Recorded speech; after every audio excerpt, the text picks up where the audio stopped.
Hello, എല്ലാവർക്കും learn ഫിസിക്സിലേക്ക് സ്വാഗതം. ഇന്ന് നമ്മൾ കഴിഞ്ഞ ദിവസം പഠിച്ചതിൻ്റെ ബാക്കി യൂണിറ്റ്സ് ആൻഡ് മെഷർമെൻറ്റ്സിൻ്റെ റിവിഷനാണ് ചെയ്യുന്നത്. Revision second part. Okay, first പാർട്ടിൽ നമ്മൾ ഏതുവരെ പഠിച്ചു നിർത്തിയത്? എറേഴ്സ് വരെ അല്ലേ? എറേഴ്സ് ആഡ് ചെയ്യുന്നത്, എറേഴ്സ് സബ്ട്രാക്ട് ചെയ്യുന്നത് പഠിച്ചു, മൾട്ടിപ്ലൈ ചെയ്യുന്നത് പഠിച്ചു, പിന്നെ എന്ത് പഠിച്ചു? ഡിവിഷൻ ചെയ്യുന്നത്, എക്സ്പൊണൻസ്, അതുവരെ പഠിച്ചു നിർത്തി. ഇനി വളരെ കുറച്ച് കാര്യങ്ങളേ ഉള്ളൂ, പക്ഷെ അതെല്ലാം പ്രധാനപ്പെട്ടതാണ്. ഓക്കെ, ശ്രദ്ധിച്ചോളൂ. ഇനി നമ്മൾ രണ്ട് നമ്പേഴ്സ് ആഡ് ചെയ്യുമ്പോൾ, അതായത് നമ്മൾ 1.58, 1.32, 1.265, 1.391, അടുത്ത 1.4, ഇങ്ങനെ കുറേ നമ്പേഴ്സ് ആഡ് ചെയ്ത് കിട്ടിയതിന് ശേഷം നമ്മൾ ആഡ് ചെയ്യാമെന്ന് വെച്ചോളൂ. ഇതെല്ലാം കൂടെ ആഡ് ചെയ്ത് കഴിയുമ്പോൾ എനിക്കൊരു സപ്പോസ് ഇത് കറക്റ്റൊന്നുമല്ല, ഞാൻ വെറുതെ എഴുതാണ്, 7.626 എന്ന് കിട്ടുകയാണെങ്കിൽ, ഓക്കെ, ഇതെല്ലാം ആഡ് ചെയ്യുമ്പോൾ ഇങ്ങനെ ഒരു നമ്പറാണ് കിട്ടുന്നതെങ്കിൽ നമുക്കിതിനകത്ത് എത്ര പോയിൻറ്റിന് ശേഷം എത്ര സ്ഥാനം വേണം? ഒരെണ്ണം വേണോ, രണ്ടെണ്ണം വേണോ, മൂന്നെണ്ണം വേണോ? പോയിൻറ്റിന് ശേഷം വേണ്ടത് നമ്മൾ ഏതൊക്കെ നമ്പേഴ്സാണോ ആഡ് ചെയ്തത് അതിൽ പോയിൻറ്റിന് ശേഷം ഏറ്റവും കുറഞ്ഞത് എത്ര നമ്പറാണ്? ഇതിവിടെ ആണെങ്കിൽ ഒരു നമ്പർ, ഇവിടെ മൂന്നെണ്ണം ഉണ്ട്, ഇവിടെയും മൂന്നെണ്ണം ഉണ്ട്, ഇവിടെ രണ്ടെണ്ണം ഉണ്ട്, ഇവിടെ രണ്ടെണ്ണം ഉണ്ട്. അപ്പോൾ ഈ ഒരെണ്ണം അല്ലേ കുറഞ്ഞത്? ആ ഒരെണ്ണം മാത്രം നമ്മുടെ ഫൈനൽ ആൻസറിൽ റീറ്റെയിൻ ചെയ്താൽ മതി. ഇത് അഡീഷൻ്റെയും സബ്ട്രാക്ഷൻ്റെയും കേസിൽ ഇത് തന്നെയാണ് പറയുന്നത്. മനസ്സിലായോ? അപ്പോൾ നമ്പേഴ്സ് എല്ലാം കൂടെ ആഡ് ചെയ്തൊരു ആൻസർ കിട്ടും നമുക്ക്.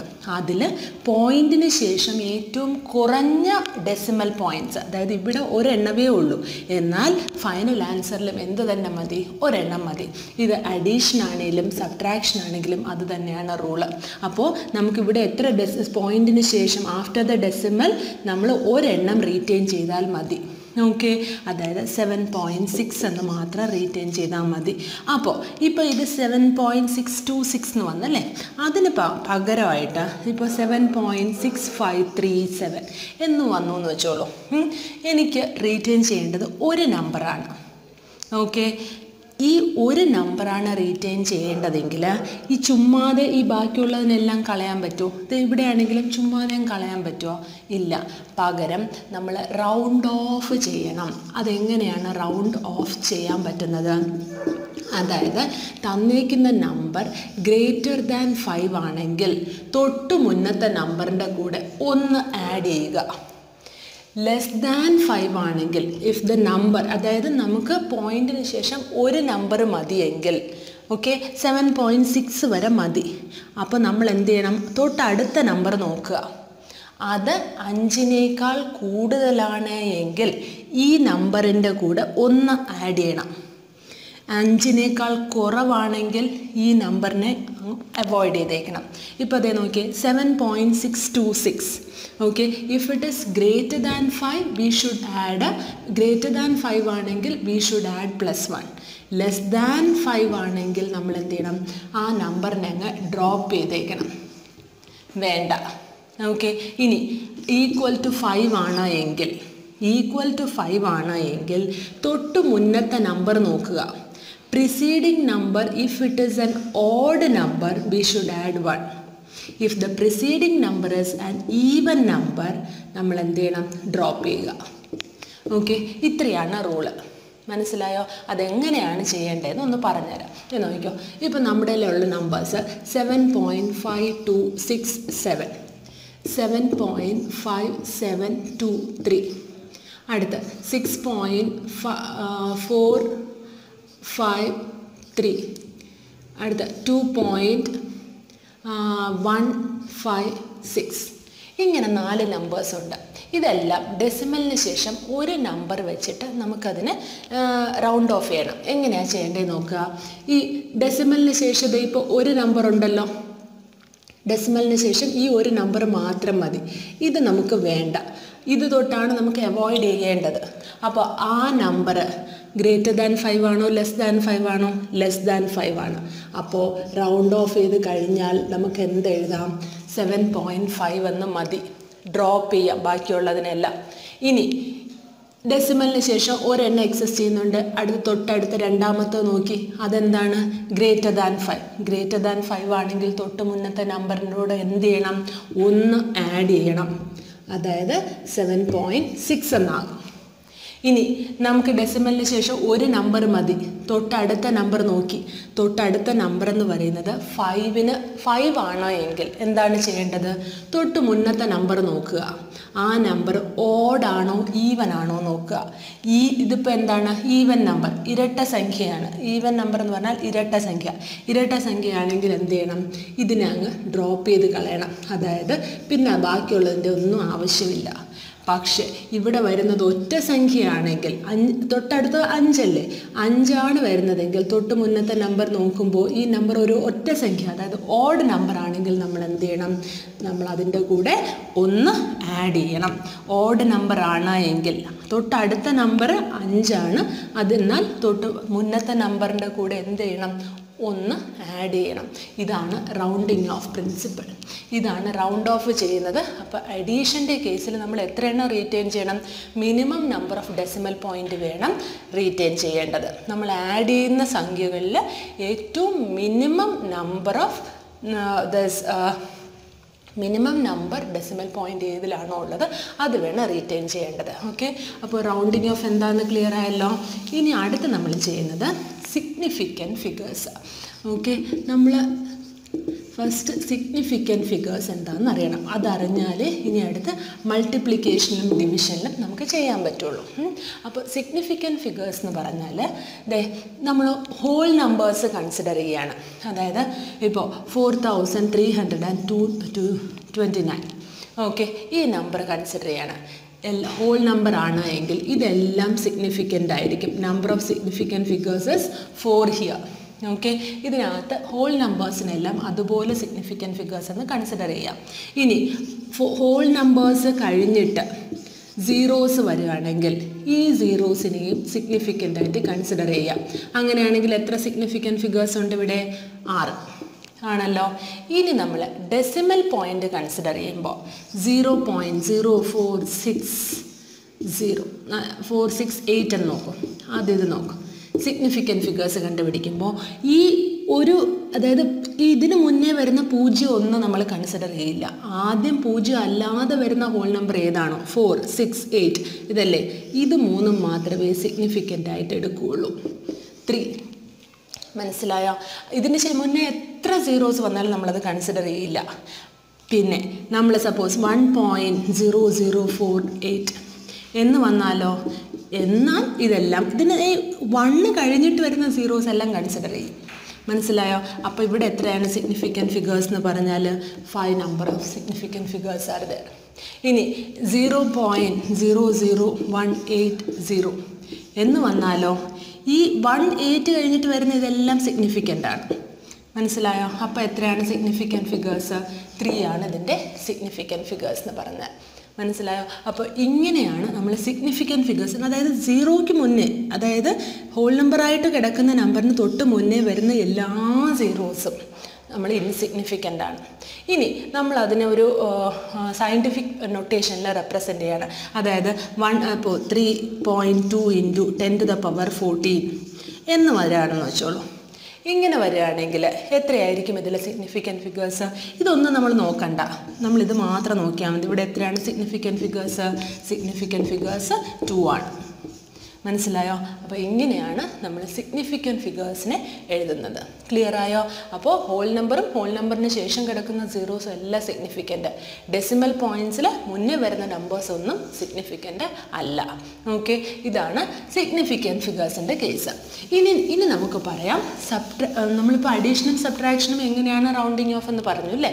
അതുപോലെ തന്നെയാണ് മൾട്ടിപ്ലിക്കേഷൻ ആണെങ്കിലും ഡിവിഷൻ ആണെങ്കിലും എങ്ങനെയാണ് നമ്മൾ എത്ര നമ്പറാണ് മൾട്ടിപ്ലിക്കേഷന് ശേഷം റീറ്റെയിൻ ചെയ്യേണ്ടതെന്ന് എങ്ങനെ അറിയാം. ഓക്കെ, ഞാനിപ്പോൾ ഒരു നമ്പർ എടുക്കുകയാണ്. 2.36 × 10,000. ഓക്കെ, ഇതാണ് എൻ്റെ കയ്യിലുള്ള നമ്പേഴ്സ്. അപ്പോൾ പറഞ്ഞേ, ഇതിൽ നമ്മൾ സിഗ്നിഫിക്കൻറ്റ് ഫിഗേഴ്സ് കാൽക്കുലേറ്റ് ചെയ്യുന്നത് എങ്ങനെയാണെന്ന് വെച്ചാൽ, നമുക്ക് ഏതൊക്കെയാണ് മൾട്ടിപ്ലൈ ചെയ്യേണ്ടത്, മൾട്ടിപ്ലയേഴ്സ് ഏതൊക്കെയാണ്? ഇതും ഇതുമാണ്. ആണല്ലോ. 2.36 എത്ര സിഗ്നിഫിക്കൻറ്റ് ഫിഗേഴ്സ് ഉണ്ട്? 3 സിഗ്നിഫിക്കൻറ്റ് ഫിഗേഴ്സ്. ഇവിടെയാണെങ്കിലോ 5 സിഗ്നിഫിക്കൻറ്റ് ഫിഗേഴ്സ്. ഓക്കെ, അപ്പോൾ minimum number of significant figures ഏതാണ്? 3. അപ്പോൾ മൾട്ടിപ്ലിക്കേഷൻ കഴിഞ്ഞു കഴിഞ്ഞാൽ ഇതിനകത്ത് എത്ര നമ്പേഴ്സ് സിഗ്നിഫിക്കൻറ്റ് ഫിഗേഴ്സ് വേണം? 3 സിഗ്നിഫിക്കൻറ്റ് ഫിഗേഴ്സ് വേണം. പിന്നെ വേറെ ഒന്നിൻ്റെ ആവശ്യമില്ല. മനസ്സിലായോ? അപ്പോൾ ഇത് പറഞ്ഞ് ഇത് മൾട്ടിപ്ലൈ ചെയ്യുമ്പോൾ നമുക്ക് എന്ത് കിട്ടും? 2, 3, 6, 1, 2, 3, 4. ഓക്കെ, 2 നമ്പേഴ്സ് ഡെസിമൽ കഴിഞ്ഞാൽ ഇത്ര കിട്ടും. ഇതിനെ മാറ്റിയിട്ട് നമുക്ക് 3 എന്ന് പറയുമ്പോൾ 236 എന്ന് എഴുതിയാൽ മതിയോ? പോരാ. നമ്മൾ എന്ത് ചെയ്യണം? ഇതിനും വ്യത്യാസം വരുത്താതെ എഴുതണം അല്ലേ? അപ്പോൾ 2.36 × 10⁴ എന്ന് എഴുതാം. അപ്പോൾ ഇവിടെ എത്ര സിഗ്നിഫിക്കൻറ്റ് ഫിഗേഴ്സായി? 3 സിഗ്നിഫിക്കൻറ്റ് ഫിഗേഴ്സേ ഉള്ളൂ. എന്നാൽ വാല്യൂവിന് വ്യത്യാസമുണ്ടോ? ഇങ്ങനെ വേണം നമ്മൾ എന്ത് ചെയ്യാൻ? മൾട്ടിപ്ലൈ ചെയ്യുകയാണെങ്കിലും അതെ, ഡിവിഷൻ ചെയ്യുകയാണെങ്കിലും അതെ, ഈ മെത്തേഡാണ് നിങ്ങൾ അഡോപ്റ്റ് ചെയ്യേണ്ടത്. മനസ്സിലായോ? അപ്പോൾ മിനിമം നമ്പർ ഓഫ് സിഗ്നിഫിക്കൻറ്റ് ഫിഗേഴ്സിൻ്റെ മൾട്ടിപ്ലയേഴ്സാണ് നമ്മൾ എന്ത് ചെയ്യുന്നത്? ഫൈനൽ ആൻസറിൽ എടുക്കുന്നത്. അഡീഷൻ ആണെങ്കിലും സബ്ട്രാക്ഷൻ ആണെങ്കിലും നമ്മൾ എന്ത് ചെയ്യും? Minimum number of decimal values, അതായത് ഡെസിമൽ പോയിന്റിന് ശേഷം എത്രയാണോ മിനിമം നമ്പർ, അതാണ് അഡീഷൻ്റെയും സബ്ട്രാക്ഷൻ്റെയും കേസിൽ ഉപയോഗിക്കുന്നത്. മനസ്സിലായോ? അടുത്ത് നമ്മൾ ഈ ചാപ്റ്ററിൽ പഠിച്ചതാണ് ഡൈമെൻഷണൽ അനാലിസിസ്. ഡൈമെൻഷണൽ അനാലിസിസ് എന്ന് പറഞ്ഞാൽ അതിനകത്ത് നമ്മൾ മെയിനായിട്ട് ബേസ് ക്വാണ്ടിറ്റീസാണ് എടുക്കുന്നത്. ഫസ്റ്റ് നമ്മൾ എടുത്ത ബേസ് ക്വാണ്ടിറ്റിയാണ് മാസ്, അടുത്തത് ലെങ്ത്, അടുത്തത് ടൈം. ഇതാണ് നമുക്ക് അത്യാവശ്യം വേണ്ടിയിട്ടുള്ള ഡയമെൻഷണൽ ക്വാണ്ടിറ്റീസാണ് ഇതെല്ലാം. Mass, length, time. അതിൻ്റെ ഡയമെൻഷണൽ റെപ്രസെൻറ്റേഷൻ എന്താണ്? മാസിനെ ക്യാപിറ്റൽ ലെറ്റർ M എന്നിങ്ങനെ റെപ്രസെൻ്റ് ചെയ്യും, ലെങ്ത് ആണെങ്കിൽ L എന്ന് റെപ്രസെൻ്റ് ചെയ്യും, ടൈം ആണെങ്കിൽ T എന്ന് റെപ്രസെൻ്റ് ചെയ്യും. മനസ്സിലായ? അപ്പോൾ മാസ്, ലെങ്ത്, ടൈം. ഓക്കെ, പിന്നെ ഈ ഡയമെൻഷണൽ അനാലിസിസ് എഴുതാൻ വേണ്ടിയിട്ട് അത്യാവശ്യം കുറച്ച് ഫോമുലാസ് നിങ്ങൾ അറിഞ്ഞിരിക്കണം. ഇത് ആദ്യം നമ്മൾ പഠിപ്പിക്കുന്ന സമയത്ത് നിങ്ങൾക്ക് ഫോമുലാസിനെ കുറിച്ച് വലിയ ഐഡിയാസ് ഒന്നുമില്ല. പക്ഷേ ഇപ്പം ചാപ്റ്റർ ഫുള്ള് നിങ്ങളുടെ ടെക്സ്റ്റ് ബുക്ക് എല്ലാം പഠിച്ചു കഴിഞ്ഞു. അപ്പോൾ പിന്നെ നിങ്ങൾക്ക് അറിയാമല്ലോ എന്തൊക്കെയാണ് ഫോമുലാസ് നമ്മുടെ ഉള്ളതെന്ന്. ഇപ്പോൾ സാധാരണ ചോദിക്കുന്നത് വെലോസിറ്റി ആണെങ്കിലും സ്പീഡ് ആണെങ്കിലും ഒരുപോലെയാണ്. എന്താണ്? ഡിസ്പ്ലേസ്മെൻറ്റ് ഡിവൈഡഡ് ബൈ ടൈമാണ് വെലോസിറ്റി. അപ്പോൾ L(t⁻⁻1) എന്ന് പറയുന്നതാണ് വെലോസിറ്റിയുടെ ഡയമെൻഷൻ. പിന്നെ വരുന്നത് ആക്സിലറേഷൻ ആണെങ്കിൽ L(t⁻⁻2). ഓക്കെ, പിന്നെ ഫോഴ്സിൻ്റെ ഇതെല്ലാം ഡയമെൻഷനാണ് എഴുതുന്നത് കേട്ടോ. ഫോഴ്സിൻ്റെ ആണെങ്കിൽ mL(t⁻⁻2). ഇങ്ങനെ കുറച്ച് കാര്യങ്ങളൊക്കെ നിങ്ങൾ ഫോഴ്സ് മാസ് ഇൻറ്റു ആക്സിലറേഷൻ ആണ് force equals mass into acceleration. അപ്പോൾ mL മാസിൻ്റെ കൂടെ ആക്സിലറേഷനും മാസും മൾട്ടിപ്ലൈ ചെയ്താൽ എന്തായി? ഈ ഫോഴ്സിൻ്റെ ഇക്വേഷനായി. അപ്പോൾ ഇതുപോലെ ഇതാണ് നമ്മൾ ഡയമെൻഷണൽ അനാലിസിസ്. അപ്പോൾ ഡയമെൻഷണൽ അനാലിസിസ് ഏതൊക്കെ കാര്യങ്ങൾക്കാണ് നമ്മൾ ഉപയോഗിക്കുന്നത്? What is the use of this dimensional analysis? പ്രധാനമായിട്ട് checking the correctness of equation.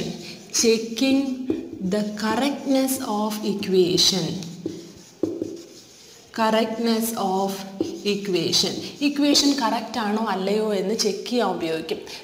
നോക്കിക്കോളൂ. ഇപ്പോൾ ഞാൻ എഴുതാം P = U + AT. അതിൽ V എന്ന് പറഞ്ഞാൽ എന്താണ്? Final velocity. U എന്ന് പറഞ്ഞാലോ ഇനീഷ്യൽ വെലോസിറ്റി. A എന്ന് പറഞ്ഞാലോ ആക്സിലറേഷൻ. T എന്ന് പറഞ്ഞാൽ ടൈം. അപ്പോൾ നമുക്ക് എല്ലാ വാല്യൂസിൻ്റെയും എന്തറിയണം? നമ്മൾ ഡയമെൻഷണൽ വാല്യൂ അറിയണം. വിയുടെ ഡയമെൻഷൻ എന്താണ്? ഇനീഷ്യൽ വെലോസിറ്റി ആണെങ്കിലും ഫൈനൽ വെലോസിറ്റി ആണെങ്കിലും അതെന്ത് തന്നെയാണ്? വെലോസിറ്റി തന്നെയാണ്. വെലോസിറ്റിയുടെ ഡയമെൻഷൻ തന്നെയാണ് ഉപയോഗിക്കേണ്ടത്. വെലോസിറ്റിയുടെ ഡയമെൻഷൻ എന്താണ്? L(t⁻⁻1).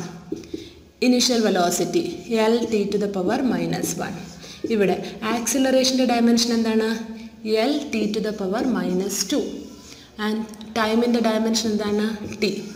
ഇനി പറഞ്ഞോളൂ. അപ്പോൾ ഇതെന്ത് കിട്ടി? L(t⁻⁻1) എന്ന് കിട്ടി. അത് ഈക്വൽസ് L(t⁻⁻1) പ്ലസ് ഇവിടെ L × t⁻⁻2 t⁻1. അപ്പോൾ -2 + 1. -2 + 1 ചെയ്യുമ്പോൾ എന്താ കിട്ടുന്ന ആൻസർ? L(t⁻⁻1). അപ്പോൾ നമ്മൾ നോക്കുമ്പോൾ എല്ലാ ടേമും ഡയമെൻഷൻ ഒരേപോലെയാണെങ്കിൽ നമുക്ക് എന്ത് പറയാം? ഇത് ഡയമെൻഷനലി കറക്റ്റ് ആണ് എന്ന് പറയാം. ഇക്വേഷൻ നമുക്ക് ഡയമെൻഷനലി കറക്റ്റ് ആണോ അല്ലയോ എന്ന് ചെക്ക് ചെയ്യാൻ വേണ്ടിയിട്ട് ഈ ഡയമെൻഷണൽ അനാലിസിസ് ഉപയോഗിക്കാം. അതാണ് first one, checking the correctness of equation. അപ്പോൾ ഇക്വേഷൻ തന്നിട്ട് അത് കറക്റ്റ് ആണോ അല്ലയോ എന്ന് ചെക്ക് ചെയ്യാൻ പറഞ്ഞാൽ ഇതിലെ ഓരോ ടേം എന്ന് പറഞ്ഞാൽ എന്താണ്? +or- സൈൻ കൊണ്ട് വ്യത്യാസപ്പെടുത്തിയിരിക്കുന്നതിനാണ് ടേം എന്ന് പറയുന്നത്. അപ്പോൾ ഇതിപ്പോൾ നമുക്കിങ്ങനെ കണ്ടുപിടിച്ചു. ഓക്കെ, ഇപ്പോൾ ഇതുപോലെ ഞാൻ ഇപ്പോൾ റാൻഡമായിട്ട് ഏതെങ്കിലും ഒരു ഇക്വേഷൻ തന്നു കഴിഞ്ഞാൽ ഇപ്പോൾ നിങ്ങളുടെ കയ്യിലുണ്ട് S = ut + ½ at². ഈ ഫോർമുല കറക്റ്റ് ആണോ അല്ലയോ നോക്കാൻ പറഞ്ഞാൽ എങ്ങനെ ചെയ്യാം? ഡിസ്പ്ലേസ്മെൻറ്റിൻ്റെ എസിൻ്റെ എന്താണ്? ഡിസ്പ്ലേസ്മെൻറ്റിൽ ഇപ്പോൾ ലെങ്ത്ത്, നീളമല്ലേ അളക്കുന്നത്, അവിടെ ലെങ്ത്താണ്. യു എന്ന് പറഞ്ഞാലോ ഇനീഷ്യൽ വെലോസിറ്റി, വെലോസിറ്റിയുടെ ഡയമെൻഷൻ എന്താണ്? L(t⁻⁻1) into T plus half. കോൺസ്റ്റൻസിന് ഡയമെൻഷൻ ഇല്ല. ഓക്കെ, കോൺസ്റ്റൻസിന് ഡയമെൻഷൻ ഇല്ല, അപ്പോൾ ഇത് വേണ്ട. അടുത്ത എയുടെ ഡയമെൻഷൻ എന്താണ്? Acceleration L(t⁻⁻2) into t². Okay, അപ്പോൾ നോക്കുകയാണെങ്കിൽ L = L(t⁻⁻1) ഇൻറ്റു ടി, അതായത് -1 + 1 ആകുമ്പോൾ 0. L t⁻⁻2ഉം t⁻+2ഉം കൂടെ ആയപ്പോൾ എന്ത് ചെയ്യും? അത് 0 ആയി. ബാക്കി എന്ത് മാത്രമേ ഉള്ളൂ? L ഉള്ളൂ അല്ലേ? അപ്പോൾ ഇതിലെ എല്ലാ ടേംസും എന്ത് തന്നെയാണ്? ഒരേപോലെയാണ്. എല്ലാ ടേമിൽ എല്ലാ പോയിൻറ്റ്സും ഒരേപോലെയല്ലേ? അപ്പോൾ നമുക്ക് എന്ത് പറയാം? ഇത് ഡയമെൻഷനലി കറക്റ്റ് ആണെന്ന് പറയാം. മനസ്സിലായോ? അപ്പോൾ ഇതിനകത്ത് ഡയമെൻഷണൽ അനാലിസിസിൻ്റെ ഒരു പ്രശ്നം എന്ന് പറഞ്ഞാൽ ഇതാണ്, കോൺസ്റ്റൻസ്, അതുപോലെ sine theta cos theta values, അതിനെയാണ് നമ്മൾ എന്ത് പറയുന്നത്? ട്രിഗണോമെട്രിക് ഫങ്ഷൻസ് എന്ന് പറയും. അപ്പോൾ കോൺസ്റ്റൻസിന്, ട്രിഗണോമെട്രിക് ഫങ്ഷൻസിന് പൈ വാല്യൂ, എക്സ്പൊണൻസ്, ഇതിനൊന്നും എന്തില്ല? ഡയമെൻഷൻ ഇല്ല. മനസ്സിലായോ? അപ്പോൾ ഇതാണ് അതിൻ്റെ ഒരു ഡ്രോബാക്ക് എന്ന് പറഞ്ഞാൽ. മനസ്സിലായോ? അടുത്ത സെക്കൻഡ് വൺ, രണ്ടാമത്തെ ഇതെന്ന് പറഞ്ഞാൽ ഒരു യൂണിറ്റിൽ നിന്ന് വേറൊരു യൂണിറ്റിലോട്ട് ഇപ്പോൾ SI യൂണിറ്റിലുള്ള സിസ്റ്റത്തിനെ നിങ്ങൾക്ക് വേണമെങ്കിൽ CGS കൺവേർട്ട് ചെയ്യാം, അല്ലെങ്കിൽ CGS-ലിരിക്കുന്നതിന് MKS കൺവേർട്ട് ചെയ്യാം, വേണമെങ്കിൽ MKS-ലിരിക്കുന്നതിന് SI കൺവേർട്ട് ചെയ്യാം. അങ്ങനെയെല്ലാം കൺവേർട്ട് ചെയ്യാൻ വേണ്ടിയിട്ട് എന്ത് ചെയ്യാം? നമുക്ക് ഡയമെൻഷണൽ അനാലിസിസ് ഉപയോഗിക്കാം. അത് ഡയമെൻഷണൽ അനാലിസിസിൻ്റെ വേറൊരു അഡ്വാൻറ്റേജാണ്. അപ്പോൾ അതിൻ്റെ യൂസസ് എന്ന് പറഞ്ഞാൽ first one, checking the correctness of equation, converting from one system of unit to another system of unit, and third one, derive the quantities to derive the equation. Equation derive ചെയ്യാൻ വേണ്ടിയിട്ട് നമുക്ക് dimensional analysis ഉപയോഗിക്കാം. ഇപ്പോൾ അതേ നോക്കിയേ, ഞാൻ പറയുകയാണ് an object, so third one, derive the equation. Okay, equation derive ചെയ്യാൻ വേണ്ടിയിട്ട് ഉപയോഗിക്കാം. അതായത് ഇപ്പോൾ ഞാൻ പറയുകയാണ്, ഒരു സർക്കുലർ ഓബ്ജക്റ്റ്, മോഷനിലിരിക്കുന്ന ഒരു ഓബ്ജക്റ്റ്, അത് റേഡിയസ് ആയിട്ട് മൂവ് ചെയ്തുകൊണ്ടിരിക്കുകയാണ്. അതിലുണ്ടാകുന്ന ആക്സിലറേഷൻ എന്ന് പറയുന്നത്, accelerations depending on velocity and radius എന്ന് ഞാൻ പറയുകയാണ്. അപ്പോൾ ആക്സിലറേഷൻ വെലോസിറ്റിയും റേഡിയസിനെയും ഡിപ്പെൻഡ് ചെയ്യുന്നു എന്ന് ഞാൻ പറയുന്നു. എന്നാൽ അത്രയും കിട്ടിയാൽ, ആക്സിലറേഷൻ ഏതൊക്കെ കാര്യങ്ങളെ ഡിപ്പെൻഡ് ചെയ്തു എന്ന് പറഞ്ഞാൽ നമുക്ക് സർക്കുലാർ മോഷനിലുള്ള ആക്സിലറേഷൻ ഡിറൈവ് ചെയ്തെടുക്കാൻ പറ്റും. അതെങ്ങനെയാണ് ഡിറൈവ് ചെയ്യുന്നത് എന്നുള്ളത്. ഓക്കെ, അപ്പോൾ നമ്മുടെ കയ്യിൽ എന്തുണ്ട്? ആക്സിലറേഷൻ ഡിപ്പെൻഡ് ചെയ്യുന്ന കാര്യങ്ങൾ എന്തൊക്കെയാണെന്ന് പറഞ്ഞിട്ടുണ്ട്. എന്തിനെയൊക്കെയാണ് ഡിപ്പെൻഡ് ചെയ്യുന്നത്? Accelerations depending on velocity and radius അല്ലേ? അപ്പോൾ accelerations directly proportional to velocity to the power x, r to the power y. Okay, radius to the power y. ഇനി നമ്മൾ എന്ത് ചെയ്യും? ആക്സിലറേഷൻ്റെയും വെലോസിറ്റിയുടെയും റേഡിയസിൻ്റെയും ഡയമെൻഷൻ എടുക്കും. ഡയമെൻഷൻ ഓഫ് ആക്സിലറേഷൻ എത്രയാണെന്ന് ഇപ്പോൾ പറഞ്ഞേ? L(t⁻⁻2). ഇനി വെലോസിറ്റിയുടെ ഡയമെൻഷൻ എന്താണ്? വെലോസിറ്റിയുടെ ഡയമെൻഷൻ L(t⁻⁻1). റേഡിയസിൻ്റെ ഡയമെൻഷൻ എന്താണ്? L. ഓക്കെ, ഇത് എത്രയും എടുത്തു. ഇനി ഇതിനെ അങ്ങോട്ട് നേരെ അതിലോട്ട് സബ്സ്റ്റിറ്റ്യൂട്ട് ചെയ്യുന്നു. പറഞ്ഞോ. LT to the power -2 is proportional to വിക്ക് പകരം എന്ത് കൊടുക്കാം? LT to the power -1 to the power x L to the power y. ഇനി ഇതിനെല്ലാം എല്ലിനെല്ലാം കൂടെ ഒരുമിച്ച് എഴുതുക, ടീയുടെ എല്ലാം കൂടെ ഒരുമിച്ച് എഴുതുക. എം ഉണ്ടെങ്കിൽ അതും ചെയ്യുക. എം നമ്മുടെ കയ്യിലില്ല. ഓക്കെ, അപ്പോൾ LT to the power -2 is proportional to L to the power x T to the power -1 into x minus x L to the power y. അപ്പോൾ നമുക്കിത് എന്ത് എഴുതാം? L to the power x plus y T to the power -x. ഇവിടെ ആണെങ്കിലോ LT to the power -2. ഇനി നമ്മൾ left സൈഡും right സൈഡും നോക്കുമ്പോൾ ഇതേ ഇങ്ങോട്ട് മാറ്റി എഴുതാം. ഇനി നമ്മൾ ആ ലെഫ്റ്റ് സൈഡും റൈറ്റ് സൈഡും നോക്കുമ്പോൾ LT to the power -2 equals proportionality മാറ്റാൻ വേണ്ടിയിട്ട് ഞാനൊരു കോൺസ്റ്റൻ്റ് കൊണ്ട് മൾട്ടിപ്ലൈ ആണ്. L to the power x plus y T to the power -x. Okay, ഇനി നമുക്ക് ഇതിൻ്റെ എല്ലിൻ്റെ പവർ എല്ലാം കൂടെ ഇക്വേറ്റ് ചെയ്യുന്നു, ടീയുടെ പവർ എല്ലാം കൂടെ ഇക്വേറ്റ് ചെയ്യുന്നു. ഇവിടെ ഫസ്റ്റ് ഞാൻ എല്ലിൻ്റെ പവർ ഇക്വേറ്റ് ചെയ്യുമ്പോൾ ഇവിടെ എത്രയാണ്? 1 ഈക്വൽസ് ഇവിടെയാണെങ്കിലോ എക്സ് പ്ലസ് വൈ. ടീയുടെ പവേഴ്സ് ഇക്വേറ്റ് ചെയ്യുമ്പോഴോ -2 ഈക്വൽസ് -x. അതായത് എക്സ് എന്ന് പറഞ്ഞാൽ എന്താണെന്ന് കിട്ടി? 2 എന്ന് കിട്ടി ആണല്ലോ. എക്സ് 2 ആണെങ്കിൽ നമുക്ക് അതിവിടെ സബ്സ്റ്റിറ്റ്യൂട്ട് ചെയ്ത് കൊടുക്കാമല്ലോ. ഇനി വൈയുടെ വാല്യൂ നമുക്ക് വേണം അല്ലേ? നമുക്കിവിടെ വേണ്ടത് എക്സിൻ്റെയും വൈയുടെയും വാല്യൂ ആണ്, എന്നാലേ നമുക്ക് ഇക്വേഷൻ കിട്ടുള്ളൂ. അപ്പോൾ ദേ നോക്കിയേ, 1 equals 2 plus x. So 2 plus y. So y is equal to 1 minus 2, that is -1. അപ്പോൾ എക്സിന് 2 എന്നും വൈന് -1 എന്നും കിട്ടി. നമുക്കതിവിടെ സബ്സ്റ്റിറ്റ്യൂട്ട് ചെയ്യാമല്ലോ. So A is proportional to v to the power x is 2 r to the power -1. So A is equal to constant k into v square r to the power -1 നമുക്ക് divided by r എന്ന് എഴുതാമല്ലോ. A equals k into v square by r. അപ്പോൾ നമ്മൾ centripetal ആക്സിലറേഷനിൽ പഠിച്ചില്ലേ AC is equal to v square by r എന്ന്. ആ ഇക്വേഷനാണ് പറഞ്ഞത്. നമ്മളപ്പോൾ ഈ ഡിപ്പെൻഡൻറ്റ് ക്വാണ്ടിറ്റീസിൽ നിന്ന് നമ്മൾ എന്ത് കണ്ടുപിടിച്ചു? ആ ഇക്വേഷൻ എന്താണെന്ന് കണ്ടുപിടിച്ചു. ഇതുപോലെ തന്നെ നിങ്ങളുടെ ടെക്സ്റ്റ് ബുക്കിനകത്തൊരു ക്വസ്റ്റ്യൻ കൊടുത്തിട്ടുണ്ട്. സോൾഡ് എക്സാമ്പിളാണ്. time period of a simple pendulum, okay, is depending on this acceleration and length എന്ന് പറഞ്ഞിട്ട് കൊടുത്തിട്ടുണ്ട്. അപ്പോൾ അതൊന്ന് ചെയ്ത് നോക്കുക, അതും വളരെ പ്രധാനമാണ്. ഓക്കെ, അപ്പോൾ ഇതൊക്കെയാണ് ഡയമെൻഷണൽ അനാലിസിസിൻ്റെ അഡ്വാൻറ്റേജസ് എന്ന് പറയുന്നത്. അപ്പോൾ അഡ്വാൻറ്റേജസ് എഴുതാൻ ചോദിക്കത്തില്ല, പക്ഷേ ഇങ്ങനെയുള്ള ക്വസ്റ്റ്യൻസ്, അതായത് ചെക്ക് ദ ഡയമെൻഷൻ അല്ലെങ്കിൽ whether it is dimensionally correct or not, അങ്ങനത്തെ ക്വസ്റ്റ്യൻസ് വരും. പ്രീവിയസ് ഇയർ ക്വസ്റ്റ്യൻ പേപ്പേഴ്സ് എല്ലാം നെറ്റിൽ ഒരുപാട് അവൈലബിൾ ആണ്. ദയവേത് അതെല്ലാം ചെയ്ത് നോക്കുക. പിന്നെ എന്തൊക്കെയാണ് ഈ ഡയമെൻഷണൽ അനാലിസിസിൻ്റെ ഒരു ഡ്രോബാക്ക് എന്ന് പറഞ്ഞാൽ, നമുക്ക് നേരത്തെ ഞാൻ പറഞ്ഞു കോൺസ്റ്റൻസിനൊന്നും ഡയമെൻഷൻ ഇല്ല. Constants doesn't have dimension. Pi value, എക്സ്പൊണൻസ് value, അതിനൊന്നും ഡയമെൻഷൻ ഇല്ല. ഇതെല്ലാം അതിൻ്റെ ഒരു ഡ്രോബാക്കാണ്. പിന്നെ അതുപോലെ തന്നെ സൈൻ തീറ്റ, കോസ് തീറ്റ ഒന്നും നമുക്ക് ഡയമെൻഷൻ എന്താണെന്ന് അറിയാൻ പറ്റില്ല. ട്രിഗണോമെട്രിക് ഇക്വേഷൻസിന് ഡയമെൻഷൻ ഇല്ല. പിന്നെ ഇതുപോലെ വരുന്ന കോൺസ്റ്റൻറ്റ് വാല്യൂസ്, കോൺസ്റ്റൻസിന് കെയുടെ വാല്യൂ ഒന്നും ഇക്വേഷൻ കൊണ്ട് കിട്ടുന്നത് ഡയമെൻഷനലി കറക്റ്റ് ആണോ അല്ലയോ എന്നേ പറയാൻ പറ്റുള്ളൂ, അല്ലാതെ ശരിക്കും ഒരു ഫൈനൽ ഇക്വേഷൻ കണ്ടുപിടിക്കാൻ പറ്റില്ല. അപ്പോൾ ഇതൊക്കെയാണ് അതിൻ്റെ ഡ്രോബാക്സ് ആയിട്ട് പറയപ്പെടുന്നത്. അപ്പോൾ ഇത്രയാണ് ഡയമെൻഷണൽ അനാലിസിസിനകത്ത് വരുന്ന കാര്യം. പിന്നെ വേറൊന്നുള്ളത് ഡയമെൻഷൻലെസ് കോൺസ്റ്റൻസും ഡയമെൻഷൻലെസ് വേരിയബിൾസും ഉണ്ട്.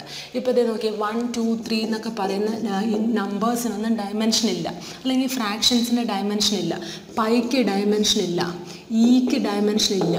Okay, e to the power 1, e to the power 2, അതിനൊന്നും ലോഗിന് ഡയമെൻഷൻ ഇല്ല.